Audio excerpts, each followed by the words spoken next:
मैं professor Rajendra Rajdev engineering mechanics की इस क्लास में आपका स्वागत करता हूं और आने वाले वीडियो लेक्चर्स में हम इंजीनियरिंग मैकेनिक्स के कुछ टॉपिक्स डिस्कस करेंगे।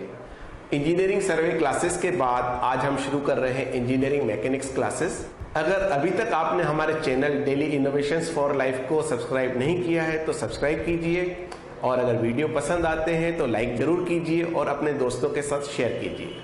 मैं सबसे पहले आप लोगों का हृदय से आभारी हूं कि आपने मेरे चैनल को इतना ज़्यादा सफल बनाया और मेरे इंजीनियरिंग सर्वे के लेक्चर्स को देखा भी और सराहा भी। और आज का जो लेक्चर है वो इंट्रोडक्शन रहेगा इंजीनियरिंग मैकेनिक्स का। तो आइए शुरू करते हैं।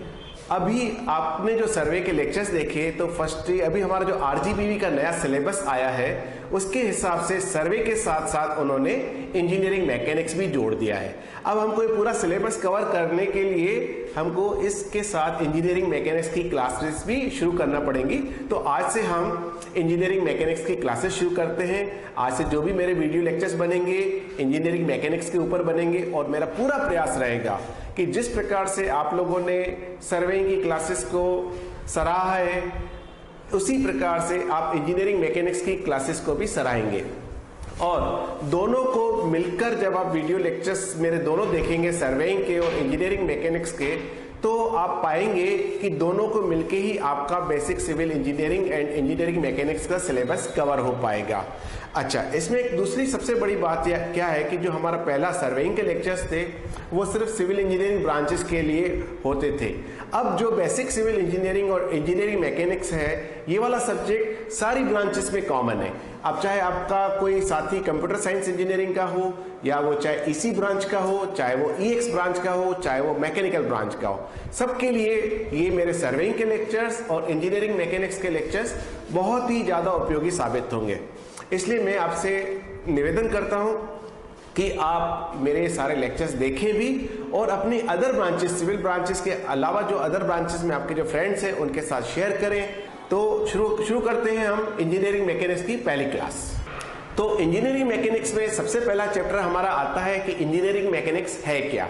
तो इंजीनियरिंग मैकेनिक्स के बारे में जानने से पहले हमको थोड़ा सा ये देखना पड़ेगा कि what is science, what is engineering, what is mechanics and what is engineering mechanics. तो साइंस मतलब विज्ञान। विज्ञान से हम क्या समझते हैं कि विज्ञान के बारे में हम ये समझते हैं कि हम अपने आसपास की चीजों को बड़े सूक्ष्म तरीके से विचारते हैं और देखते हैं, उनके ऊपर कुछ प्रयोग करते हैं और कुछ निष्कर्षों पर पहुंचते हैं और वो निष्कर्ष जो हम निकालते हैं वो एक प्रिंसिपल बन जाता है और कुछ खास मौकों पर कुछ खास कंडीशंस के साथ वो एक यूनिवर्सल ट्रुथ बन जाता है। तो ये तो हो गया हमारा साइंस। अब इंजीनियरिंग माना साइंस और मैथमेटिक्स के कंसेप्ट्स को हम लेते हैं और उनको प्रैक्टिकली ह्यूमन लाइफ को बेनिफिट के लिए कैसे यूज किया जा सकता है और उसको डिजाइन, कुछ ऐसे प्रोडक्ट्स डिजाइन किए जाते हैं जिससे हमारी ह्यूमन लाइफ बेनिफिट हो और उसको आरामदायक जिंदगी जीजे। तो इसको हम बोलते हैं इंजीनियरिंग। अब आता है मैकेनिक्स। मैकेनिक्स मतलब वो एक ऐसा साइंस है जो कि बॉडीज के मोशन के बारे में हमको जानकारी देता है, या बॉडीज जो आप एक जगह पर स्थिर खड़ी है, बॉडीज एट रेस्ट, उसके बारे में हमको जानकारी देता है under the action of force. मतलब कहीं पर हमने कोई फोर्स लगाया और उस फोर्स के कारण बॉडी अगर कोई मूव हो रही है या किसी फोर्स के कारण अगर बॉडी कोई रुक रही है तो उसको हम बोलते हैं मैकेनिक्स। इसकी स्टडी को हम बोलते हैं मैकेनिक्स। नाउ इंजीनियरिंग मैकेनिक्स मतलब मैकेनिक्स के कंसेप्ट को हम इस प्रकार से डिजाइन करें प्रोडक्ट्स के फॉर्मुलेशन में कि वो प्रोडक्ट्स हमारे ह्यूमन लाइफ को कंफर्टेबल बनाए, आरामदायक बनाए। तो उस स्टडी को हम बोलते हैं इंजीनियरिंग मैकेनिक्स।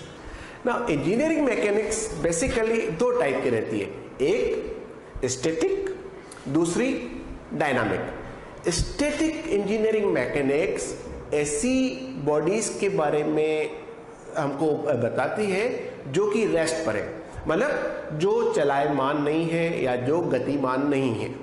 तो जो भी अगतिशील बॉडीज के बारे में जो भी हम जानकारी पढ़ते हैं या जानकारी हम इकट्ठा करते हैं उस स्टडी का नाम है स्टैटिक इंजीनियरिंग मैकेनिक्स।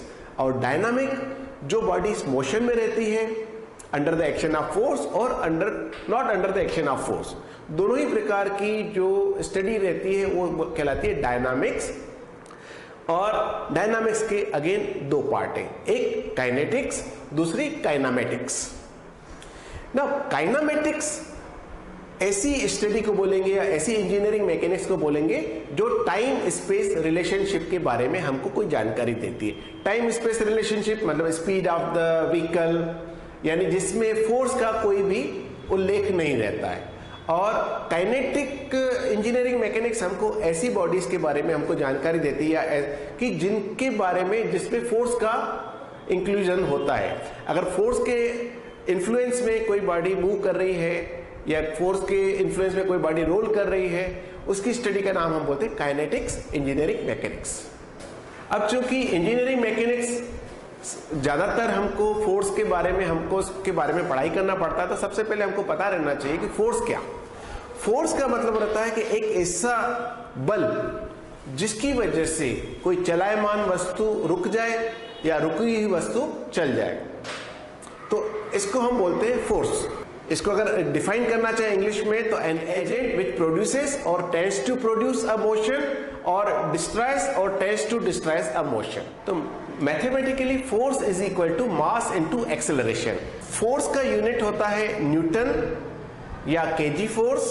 फोर्स के दो कंपोनेंट होते हैं, एक मैग्नीट्यूड एक डायरेक्शन। तो मैग्नीट्यूड तो इसका होता है आपका न्यूटन, और डायरेक्शन होता है कि टुवर्ड्स ईस्ट और टुवर्ड्स वेस्ट और टुवर्ड्स नॉर्थ और टुवर्ड्स साउथ, ये इसके डायरेक्शंस रहते हैं। या जितने north east, north west, south east, south west, जो भी डायरेक्शन अगर हम बताते हैं, या 30 degree of east, 30 degree of north, अगर हम डायरेक्शन अगर इसको क्लियर देते हैं तो that is known as the direction of the force. अच्छा, इसका एक कंपोनेंट और होता है, एक एलिमेंट ऑफ फोर्स और होता है कि इसका नेचर। इसका नेचर होता है या तो पुश या पुल। पुल मतलब खींचना और पुश माना धक्का देना।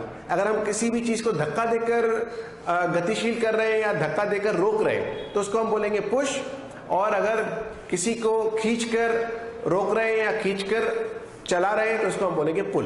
तो ये नेचर हो गया आपका फोर्स का, पुश और पुल। अच्छा, अब इसमें एक टर्म और आती है प्रेशर और स्ट्रेस।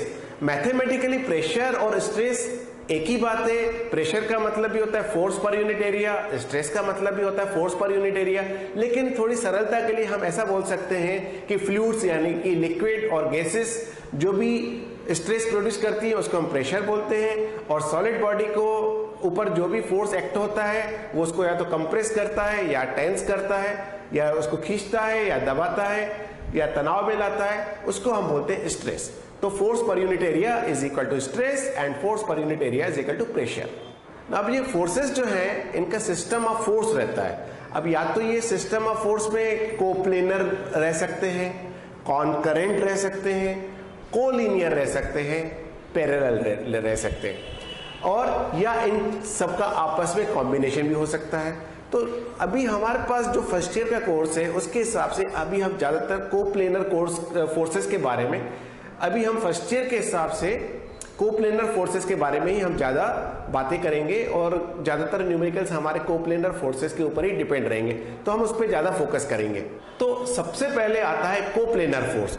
कोप्लेनर फोर्स मींस एक ही प्लेन में एक्ट करने वाले फोर्स। जैसे हमारे पास 3 डायमेंशनल में 3 प्लेन रहते हैं, एक XY प्लेन रहता है, एक YZ प्लेन रहता है और एक ZX प्लेन रहता है।